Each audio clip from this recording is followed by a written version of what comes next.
ജഗരവെള്ളിലേക്ക് എല്ലാവർക്കും സുസ്വാഗതം. ബാംഗ്ലൂരിനെ നടുക്കുന്ന ഒരു കൊലപാതകം, അതും ഒരു സർപ്രൈസ് വിവാഹാഭ്യർത്ഥനയുടെ പേരിൽ കാമുകനെ തീ കൊളുത്തിക്കൊന്ന ബാംഗ്ലൂരിലെ യുവതിയുടെ ക്രൂരകൃത്യം ബാംഗ്ലൂരിനെ ഒന്നാക്കി ഞെട്ടിച്ചിരിക്കുകയാണ്. സോ നമ്മളിന്ന് ആ ഒരു വിഷയമാണ് ചർച്ച ചെയ്യുന്നത്. സബ്സ്ക്രൈബ് ചെയ്യാതെ കാണുന്നവരാണെങ്കിൽ സബ്സ്ക്രൈബ് ചെയ്തിട്ട് വീഡിയോ കാണാൻ ശ്രമിക്കണം. എനിക്ക് സബ്സ്ക്രിപ്ഷൻ വളരെ കുറവാണ്, അതുകൊണ്ടാണ്. ഓക്കെ, മുൻകൂട്ടി ആസൂത്രണം ചെയ്ത രീതിയിലാണ് ഈ കൊലപാതകം നടന്നിട്ടുള്ളത്. കൊല ചെയ്തിട്ടുള്ള ഈ പ്രേരണ എന്ന് പറഞ്ഞ സ്ത്രീ ഇപ്പോൾ പോലീസ് കസ്റ്റഡിയിലാണ്. അപ്പം എങ്ങനെയാണ് ഈ കൊലപാതകം നടത്തിയെന്നുള്ളതാണ്. ഒരു ടെലികോം സ്റ്റോർ റൂമിലെ ജീവനക്കാരിയാണ് ഈ പ്രേരണ എന്ന് പറഞ്ഞ ഒരു യുവതി. അവൾ മുൻകൂട്ടി തയ്യാറാക്കിയിട്ടുള്ള ഒരു പദ്ധതി പ്രകാരം സഹപ്രവർത്തകനും കാമുകനുമായിട്ടുള്ള കിരണിനെ തീ കൊളുത്തി കൊലപ്പെടുത്തുകയാണ് ചെയ്തത്. 27 വയസ്സ് മാത്രമാണ് കിരണിന് പ്രായം. അതിൻ്റെ കാരണമായിട്ട് അവൾ പറയുന്നത് എന്താണെന്ന് വെച്ച് കഴിഞ്ഞാൽ, കിരൺ തന്നെ അവഗണിക്കുന്നു എന്നാരോപിച്ചിട്ടാണ് പ്രേരണ യുവാവിനെ കൊലപ്പെടുത്തുന്നത്. എന്താല്ലേ? അപ്പോൾ ബാംഗ്ലൂരിലെ അഞ്ജനാപുരിയിലാണ് ഈ നാടിനെ നടുക്കിയ സംഭവം അരങ്ങേറുന്നത്. ഈ കിരണും പ്രേരണയും തമ്മിൽ ഒരു വർഷത്തിലേറെയായിട്ട് പ്രണയത്തിലായിരുന്നു. എന്നാൽ ഇരുവരും തമ്മിൽ അടുത്ത കാലത്തായിട്ട് കുറച്ച് സ്വരച്ചേർച്ചകളും കാര്യങ്ങളൊക്കെ ഉണ്ടായി. അപ്പോൾ അതിൻ്റെ ഒരു അസ്വാരസ്യങ്ങളൊക്കെ ഇങ്ങനെ നിലനിന്നിരുന്നു. ഇപ്പം കിരൺ ഇവളോട് സംസാരിക്കുന്നില്ലെന്നും, അതായത് പ്രേരണയോട് സംസാരിക്കുന്നില്ല ഇപ്പോൾ കുറച്ച് നാളായിട്ട്. അതുപോലെ തന്നെ വിവാഹം കഴിക്കാൻ തയ്യാറാകുന്നില്ലെന്നും ഈ പ്രേരണ കരുതി. അതായത് അവൾ അങ്ങനെ വിചാരിച്ചു. ഇപ്പം ഇതിനെ തുടർന്നിട്ടാണ് കിരണിനെ കൊലപ്പെടുത്താൻ പ്രേരണ പദ്ധതി തയ്യാറാക്കിയത്.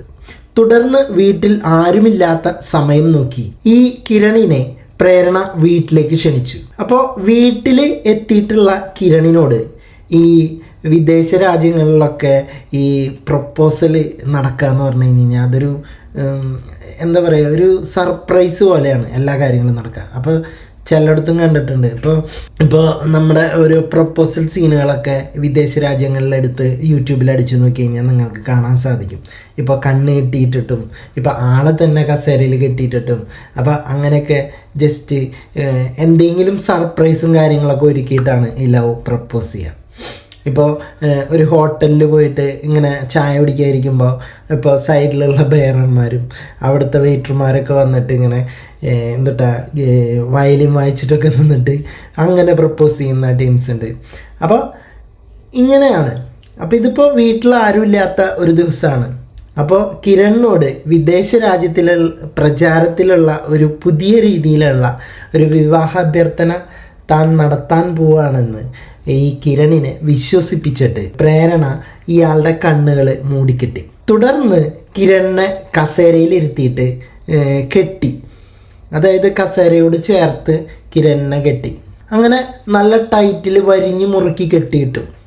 സന്തോഷത്തോടെയാണ് ഈ സമയത്തെല്ലാം കിരൺ ഇതുമായിട്ട് സഹകരിച്ചിരുന്നത്. അപ്പോൾ അവൻ്റെ ഒരു തോട്ടിൽ, അവൻ്റെ ഒരു മൈൻഡിൽ എന്താണെന്ന് വെച്ച് കഴിഞ്ഞ് കഴിഞ്ഞാൽ, ഇവള് ഇപ്പോൾ എന്തെങ്കിലും സർപ്രൈസ് നമുക്ക് ഒരുക്കിയിട്ടുണ്ടാവും, അപ്പോൾ അതിന് വേണ്ടിയിട്ടാണെന്നാണ്. എന്നാൽ ഇതിനിടെ നേരത്തെ കരുതി വച്ചിരുന്ന ആ പെട്രോളുമായിട്ട് എത്തിയ പ്രേരണ പെട്ടെന്ന് തന്നെ കിരണിൻ്റെ ശരീരത്തിലാകമാനം ഒഴിക്കുകയും അപ്പം തന്നെ തീ കൊളുത്തുകയുമായിരുന്നു. അപ്പോൾ എന്തൊരു ക്രൂവൽ മൈൻഡാണ്.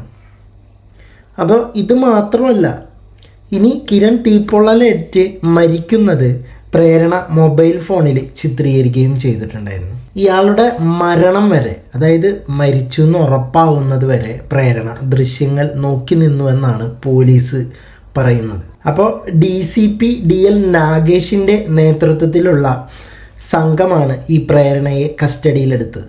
അപ്പോൾ ചോദ്യം ചെയ്യലിൽ കിരൺ തന്നെ അവഗണിക്കുന്നതിലുള്ള പകയാണ് കൊലപാതകത്തിന് കാരണമെന്നാണ് പ്രേരണ സമ്മതിച്ചിട്ടുള്ളത്.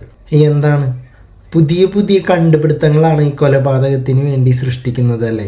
ഇപ്പോൾ ഓരോ സിനിമ, ഇപ്പോൾ കുറച്ച് നാൾ ദൃശ്യം മോഡലായിട്ടായിരുന്നു എല്ലാ കാര്യങ്ങളും നടന്നു പോയിരുന്നത്. ഒരു സിനിമയുടെ ചുവട് പിടിച്ചിട്ട് അല്ലെങ്കിൽ മറവ് പിടിച്ചിട്ടാണ് ഇപ്പോൾ ഓരോ സംഭവങ്ങൾ നടത്തുന്നത്. ഇപ്പോൾ എന്തിനും ഏതിനും നമുക്ക് സെർച്ച് ചെയ്യാനും കാര്യങ്ങൾക്കുമായിട്ട് യൂട്യൂബും ഉണ്ട്.